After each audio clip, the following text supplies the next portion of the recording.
ہر چیز کی برائی سے جو اس نے پیدا کی ہے،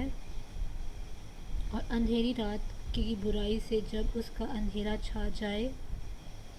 اور گنڈوں پر پڑے پڑے پھونکنے والی کی برائی سے، اور حسد کرنے والی کی برائی سے جب وہ حسد کرنے لگے۔ اس میں اس چیز کا بتایا جا رہا ہے کہ انسان جب برائی کرتا ہے، جیسے جو صبح کے مالک کی پناہ مانگتا ہوں، جیسے صبح ہوتی ہے، وہ جو صبح کرنے والا مالک ہے، اسی کی پناہ، اسی کی معافی وہ مانگ رہا ہے۔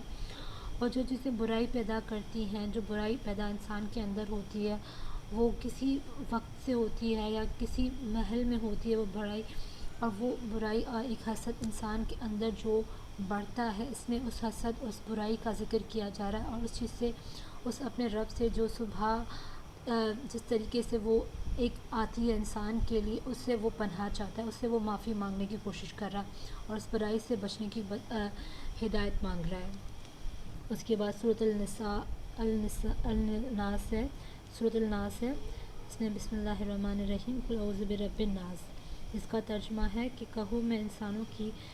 کہو کہ میں انسانوں کی پروردگار کی پناہ مانگتا ہوں، یعنی لوگوں کے بادشاہ کی، لوگوں کے محبوب کی۔ ادھر انسان جو ہے اپنے مالک سے پناہ چاہ رہا ہے، اور یہ بتا رہا ہے کہ وہ بادشاہ ہے، وہ مالک ہے، اس بڑے وسوسے ڈالنے والے کی برائی سے جو اللہ کا نام سن کر پیچھے ہٹ جاتے ہیں۔ اور اس میں ان لوگوں کا ذکر کیا جا رہا ہے جو وسوسے انسان کے اندر ڈالتا ہے، اور پھر برائی ڈال کر اس میں فتور پیدا کرتا ہے۔ جو لوگوں کے دلوں میں وسوسے ڈالتا ہے، خواہ وہ جنات میں سے ہو یا انسانوں میں سے ہو۔ اور یہ بتا رہے ہیں کہ جو بھی انسان برائی ایک اندر اپنے خلقتا ہے، وہ بھلے انسان کے اندر سے ہو یا ایک جنات سے ہو، وہ ایک جو برائی ہوتی ہے اس وسوسے سے اللہ سے ہدایت مانگ رہا ہے کہ اس سے اللہ انسان کو ہدایت دے۔ اچھا، اب جو ہے ہماری سورۃ فاتحہ کی آیت ہے،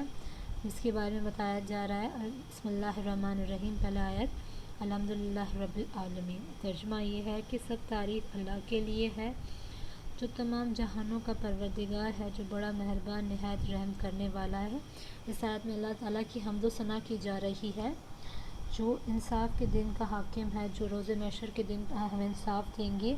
اے پروردگار، ہم تیری ہی بات کرتے ہیں اور تجھ ہی سے مدد مانگتے ہیں۔ اور بتایا جا رہا ہے کہ اللہ، ہم تیری ہی صرف عبادت کرتے ہیں اور تجھ ہی سے مدد چاہتے ہیں، اور مدد تو ہی دیتا ہے۔ ہم کو سیدھے راستے پر چلا، اور ان لوگوں کے راستے پر جن پر تو نے فضل و کرم عطا کیا، اور ہمیں وہ سیدھا راستہ دکھا جن لوگوں پر تو نے اپنا رحم و کرم دکھایا، اور نہ ہی ان لوگوں پر جن پر غصہ ہوتا ہے رہا، اور نہ ہی گمراہوں کے راستے پر۔ اور وہ لاسٹ میں یہ بتا رہے ہیں کہ اللہ اس راستے پر ہمیں نہ رکھنا جو لوگ گمراہ تھے، جو انہوں نے صحیح راستہ نہیں اختیار کیا، اور وہ گمراہوں میں سے ہیں۔ تو اس چیز سے وہ انسان در معافی مانگ رہا ہے کہ ہمیں وہ راستہ نہ دکھا میرے مالک۔ یہ درود و ابراہیمی ہے، جس کا ہے اللہم صلی علی محمد و آلہ، اور اس کا ترجمہ ہے، اے اللہ، حضرت محمد اور آپ رسول محمد کی آل پر رحمت بھیج، جس طرف تو نے حضرت ابراہیم اور حضرت ابراہیم کی آل رحمت پر بھیجی۔ بے شک تیری ذات لائق کی تعریف اور بزرگ ہے، اے اللہ، حضرت محمد اور حضرت محمد کی آل پر برکت بھیج، جس طرف تو نے حضرت ابراہیم اور حضرت ابراہیم کی آل پر برکت بھیجی۔ بے شک تیری ذات لائق تعریف اور بزرگ ہے۔ یہاں پر حضرت ابراہیم اور ان کی آل پر جو درود ہے اور رحمت ہے، ان کا ذکر کیا جا رہا ہے، اور رسول کی آل پر رحمت کا ذکر کیا جا رہا ہے۔ اچھا، اس کے بعد بتایا جا رہا ہے کہ نماز میں درود پاک کے بعد پڑھنے کی دعائیں، یہ دعائیں ہیں جو نماز کے درمیان پڑھنی چاہیے، اور جس میں رب جلنی ہے، جس کا ترجمہ ہے، پروردگار مجھے توفیق دے، نماز پڑھتا ہوں، اور میری اولاد کو بھی توفیق بخش دے، اور پروردگار میری دعا قبول کر۔ اس میں انسان کو ہدایت کے لیے دیا جا رہا ہے کہ اللہ، میں نماز کی مجھے توفیق دے، اور میری اولاد کو بھی توفیق دے، اور میری اچھی دعاؤں کو، حلال دعاؤں کو قبول فرما۔ اور اس کے بعد ہے ربنا ربن ربنا اغفرلی، جس کا ترجمہ ہے اے پروردگار، حساب کتاب کے دن میری اور میری ماں باپ کی اور مومنوں کی مغفرت فرما۔ اور اس میں روز محشر کا ذکر کیا جا رہا ہے کہ جس دن وہ دن آئے گا، اس دن مومنوں کو اور میرے ماں باپ پر رحم و کرم کرنا میرے رب۔ نماز میں پڑھنے جانے کی دعائے قنوت، جس کا ترجمہ ہے جس کا میں نے آپ کو پڑھ کے بتانا، اللہم انا نستعینک، جس کا ہے ترجمہ اے اللہ ہم تجھ سے مدد چاہتے ہیں اور تجھ سے ہی معافی مانگتے ہیں اور تجھ پر ہی ایمان رکھتے ہیں اور تجھ پر ہی بھروسہ رکھتے ہیں اور تیری بہت اچھی تعریف کرتے ہیں اور تیرا شکر ادا بھی کرتے ہیں اور تیری ناشکری نہیں کرتے اور الگ الگ کرتے ہیں اور چھوڑتے ہیں اور اس شخص کو جو تیری نافرمانی کرے۔ اے اللہ ہم تیری ہی عبادت کرتے ہیں اور تیرے ہی لیے نماز پڑھتے ہیں اور سجدے کرتے ہیں اور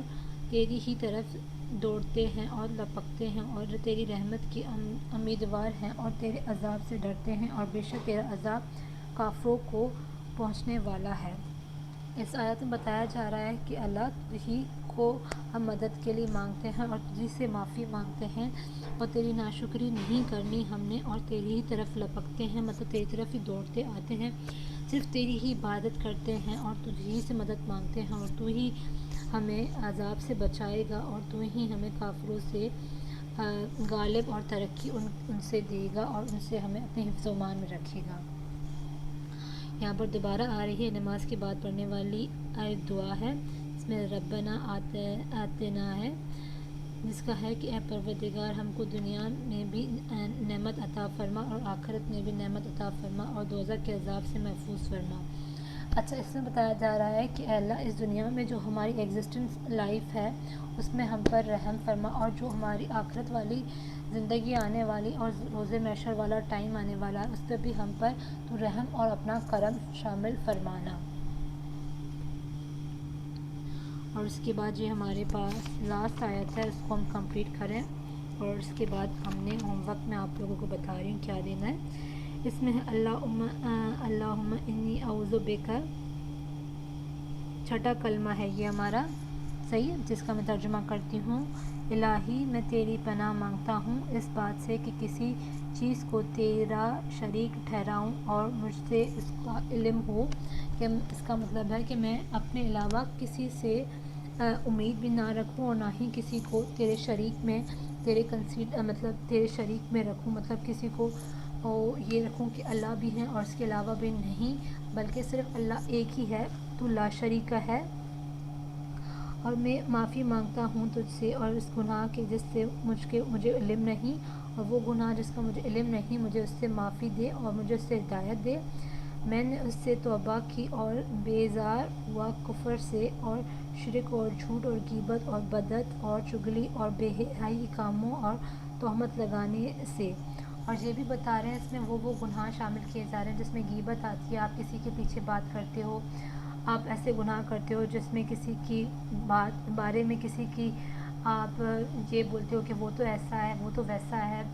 اور اس کو تو یہ بھی نہیں آتا، کسی پر آپ تنقید کرتے ہو، کسی پر آپ غصہ نکالتے ہو، کسی کی آپ چغلی کرتے ہو یا کفار والا رویہ اختیار کرتے ہو، تو اس سے انسان معافی چاہتا ہے اور اس سے انسان ہدایت چاہتا ہے۔ اور میں اسلام لایا ہوں اور میں کہتا ہوں کہ اللہ کے سوا کوئی معبود نہیں اور حضرت محمد اللہ کے رسول ہیں۔ اور لاسٹ میں یہ بتایا جا رہا ہے کہ میں اسلام لے کر آیا ہوں اور اللہ اور رسول کے علاوہ کوئی معبود نہیں اور حضور ہمارے رسول ہیں۔ اس میں یہ بتایا جا رہا ہے، اور یہاں پر ہمارا اختتام ہو گیا ہے۔ اور آپ لوگوں کو کیا کرنا ہے، آپ لوگوں کو کوئی بھی آیت لینی ہے، جو آیت جیسے سورہ فاتحہ آیت ہو گئی، سورۃ الناس ہو گئی، سورۃ فلق ہو گئی، یہ کوئی بھی آیت آپ میں سے ایک لینی ہے آیت، اس کو آپ نے ٹرانسلیشن لینی ہے اور آپ نے اس کی ایکسپلینیشن بھی مجھے بتانی ہے کہ اس میں آپ نے کیا سمجھا، اس میں اپنے آپ کے ورڈز بھی یوز کرنے، ٹرانسلیشن میں کوئی اپنے ورڈز نہیں یوز کرنے، ٹرانسلیشن ایگزیکٹ آپ نے رکھنی ہے، لیکن اس کا جو ترجمہ ہے، اس کی جو وضاحت ہے، وہ آپ نے اچھے سے کرنی ہے اور سمجھ کر کرنی ہے، اور جو ہے آپ لوگوں نے نیٹ کی بھی ہیلپ لے سکتے ہیں، اس کو وضاحت کے ساتھ آپ سمجھیں، اور مجھے پھر آپ لوگوں نے ایسا ہوم ورک وہ آپ لوگوں نے دینا ہے. Okay, that's it. Today we have completed the whole chapter. So that is all.